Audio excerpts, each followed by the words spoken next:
जितनी किताबें पढ़ी आप निकाल के देख लें, किसी में लफ्ज़ नजासत नहीं लिखा होगा। नजासत अगर आपके पास कोई फिका की है तो निकालें, दिखाएं। ये मुगालता दूर करना, महज पानी का रंग बदल गया तो इससे क्यों ना पाक हो। आटा है उसमें और कोई चीज है, कोई चीज। जज़ाकुमुल्लाह खैर। ये भाई ने एक सवाल लिखा है कि जैसा कि आप फरमाते हैं कि किसी गैर मुस्लिम का मस्जिद के अंदर आना और कुरान करीम को हाथ लगाना और पढ़ना जायज है। जी अस्सलाम वालेकुम। जी वालेकुम अस्सलाम व रहमतुल्लाह। साडा एक बच्चा घूम गया 30 तरीक का। हाँ जी, सानू मिल नहीं रहा, हम काफी परेशान होने वालदा है, सानू की वजह दसो। हम दुआ करेंगे उसके लिए। तो कोई इस्तिखारा को होना वास्ते किथे ही गावे किस तरह मिलेगा? इस्तिखारा वाले तो बड़े आपके टेलीविजन पे इश्तिहारा चलते हैं, वही काम ये करते हैं। हम तो सिर्फ दुआ करेंगे कि अल्लाह ताला काम नहीं करते, हमें क्या खबर। आपका बिछड़ा हुआ मिला दे, हम दुआ करेंगे इंशाल्लाह। अल्लाह खैर करे, मेहरबानी। जी मौलाना, जैसा कि आप फरमाते हैं कि गैर मुस्लिम का मस्जिद के अंदर आना जायज है और कुरान करीम का पढ़ना कि शायद अल्लाह ताला उसके दिल में हिदायत डाल दे और वो दीन इस्लाम की तरफ माइल हो जाए, ऐसी कोई आदमी इस्लाम की मरकजियत और इज्तिमाइयत देखने के हवाले से दियारे हरमैन शरीफैन का अगर जाना चाहता हो तो क्या उसके लिए गुंजाइश निकलती है?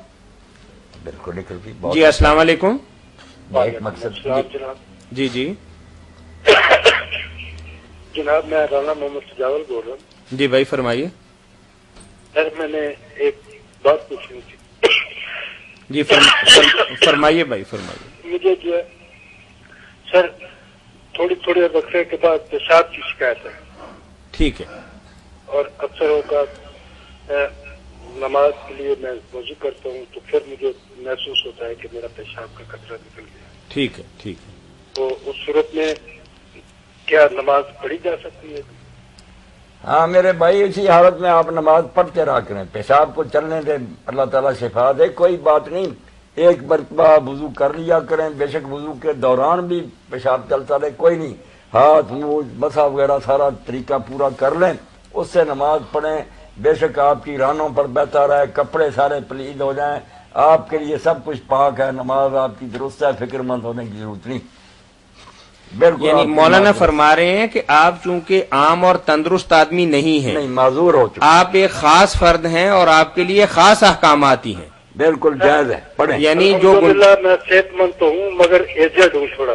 नहीं, जो मतलब सेहतमंद से मुराद ये है कि राना साहब बात सुन लें, हम ये अर्ज कर रहे हैं कि आपको अल्लाह ताला मजीद सेहत अता फरमाए, लेकिन इस हवाले से आप थोड़े मजबूर भी हैं और माजूर भी हैं। हाँ सर, यही तो मैं आपसे अर्ज कर रहा हूँ। देखो मौलवी साहब जवाब दे। तो मौलाना साहब ने यही बताया कि आपके लिए चूंकि आप स्पेशल फर्द हैं और आपके लिए स्पेशल दीन के अहकामात हैं, अगर आप इस बीमारी के अंदर बार बार वुजू करेंगे तो आपकी हलाकत का खदशा है। इसलिए मौलाना ने बताया कि अगर पेशाब करने के बाद फिर आप वुजू करने लगे हैं, फिर पेशाब निकल गया, आप अपना वुजू मुकम्मल करके नमाज पढ़ लें। मौलाना यहां तक फरमाते हैं कि अगर नमाज पढ़ते पढ़ते भी आपके पेशाब के कतरे निकल रहे हैं तो आपकी नमाज हो गई। सर मैं ये करना चाहता था कि मैं अपने आप को ये समझता हूँ कि मैं नापाक हूँ, रानों पर पेशाब का कतरा गिर गया। मौलाना कह रहे हैं कि आप नापाक नहीं हैं। अच्छा, आप नापाक नहीं हैं, आप इंशाल्लाह पाक ही हैं और आपकी नमाज जो है वो हम जैसे पाकों से कई गुना बेहतर है कि इस हालत के अंदर भी आप अल्लाह की बारगाह के अंदर खड़े और गिड़गिड़ा रहे हैं। मेहरबानी जी बारक। ठीक है जी, वालेकुम अस्सलाम व रहमतुल्लाह। जी हरमैन शरीफैन के हवाले से मौलाना जब वहां लिखा हुआ है कि ममनू दखूल गैर मुस्लिमीन वगैरह, तो फिर अगर इस तरह चला जाएगा तो फिर मुश्किल नहीं आएगी? नहीं, आपने बात जो कही अब मेरे सामने आई ना कि गैर मुस्लिम जाए, गैर मुस्लिम नहीं जाते। गैर मुस्लिम मक्का मज़मा में दाखिल नहीं हो सकते। मदीना में बंदिश कोई नहीं, कहीं नहीं जाता। वहां भी लिखा हुआ है? नहीं, वो लिखा तो अपनी मर्जी है। फला यक़रबुल मस्जिदल हराम बाद आमिन हाज़ा। अल्लाह ने सिर्फ ये हुक्म दिया कि इस साल के बाद मस्जिद हराम के करीब हरम में दाखिला मना, जो मक्का का हरम है। मदीना के लिए कहीं नहीं ये बात आई। नहीं, वो तो नबी करीम सल्लल्लाहु अलैहि वसल्लम की एक हदीस मुबारका भी है कि मक्का अल्लाह ने हरम बनाया और मैं इसको हरम बनाता। नहीं, वो सारे ठीक है मामले कि वहाँ दरख्त नहीं काटने और शिकार नहीं करना, इस हद तक हरम है। बाकी वो काम जो है ना कि मदीना में अगर कोई शख्स कत्ल करे या जुराइम करे उसके ऊपर हद नाफिज होगी। मक्का में जो करे ना बाहर और आ जाए पनाह ले ले, حد نہیں نافذ ہوتی. اندر بیٹھا جو ہے نا اس کو سزا دیں گے کہ تو نے حرم کا احترام. باہر سے کوئی پناہ لیتا نا تو اس نے بھی یار حرم کو سمجھا کہ اللہ کا احترام. یہ مسئلے باریک ہیں. مکہ کے احکام اپنے ہیں، مدینہ وہ حرمت اور ادب کے لحاظ سے اس طرح کا حکم نہیں کہ ان میں مشرک نہ جائیں. ٹھیک ہے مولانا، مطلب یہاں جیسے ہمارے ہاں ایک بم دھماکہ ہوا، کچھ اور واقعہ ہوا، وہاں کیمرے والے بھی تھے، ویڈیو والے بھی تھے، تو وہاں کسی آدمی کو نامینیٹ یا اس کی نشاندہی کر لیتے ہیں تو کیا اس جرم کے ثبوت کے طور پر اسے بطور گواہ پیش کیا جا سکتا ہے؟ یہ ساری باتیں جو ہے نا ان میں شبہ کی بڑی گنجائش ہے، اور ترقی کر گئی اتنی ٹیکنالوجی کی جعلی بھی بنا لیتے ہیں.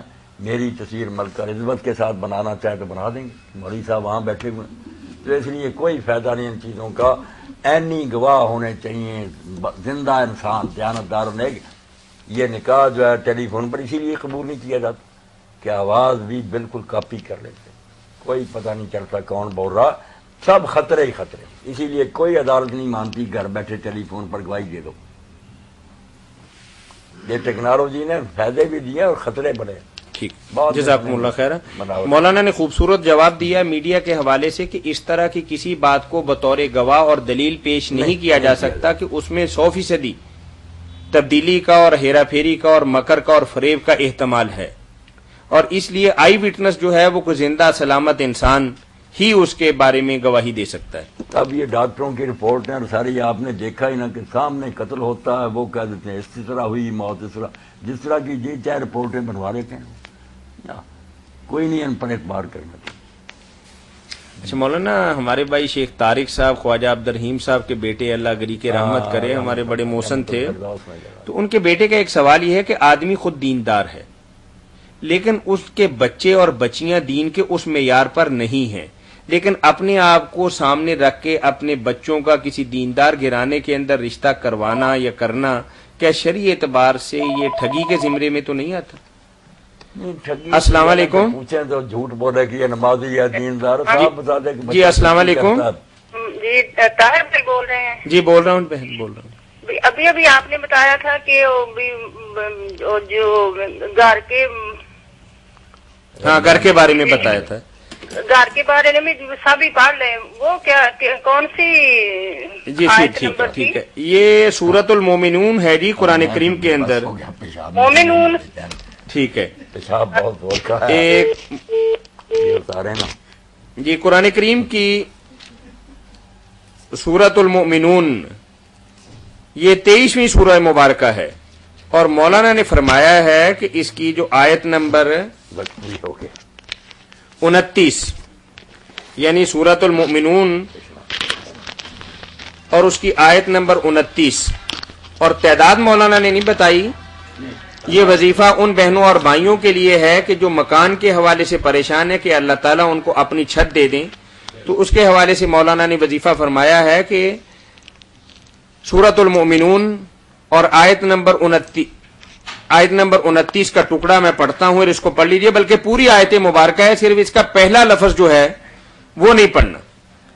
اور آیت شروع ہوتی ہے وَقُلْ رَبِّ أَنزِلْنِي مُنزَلًا مُبَارَكًا وَأَنْتَ خَيْرُ الْمُنزِلِينَ. تو مولانا نے فرمایا کہ وَقُلْ کا لفظ چھوڑ کر رَبِّ أَنزِلْنِي مُنزَلًا مُبَارَكًا وَأَنْتَ خَيْرُ الْمُنزِلِينَ اس کو رات دن جب جی چاہے پڑھیں، اور انشاءاللہ جلدی آپ اس کے نتائج دیکھیں گے کہ اللہ تعالیٰ آپ کو گھر والا بنا دیں گے.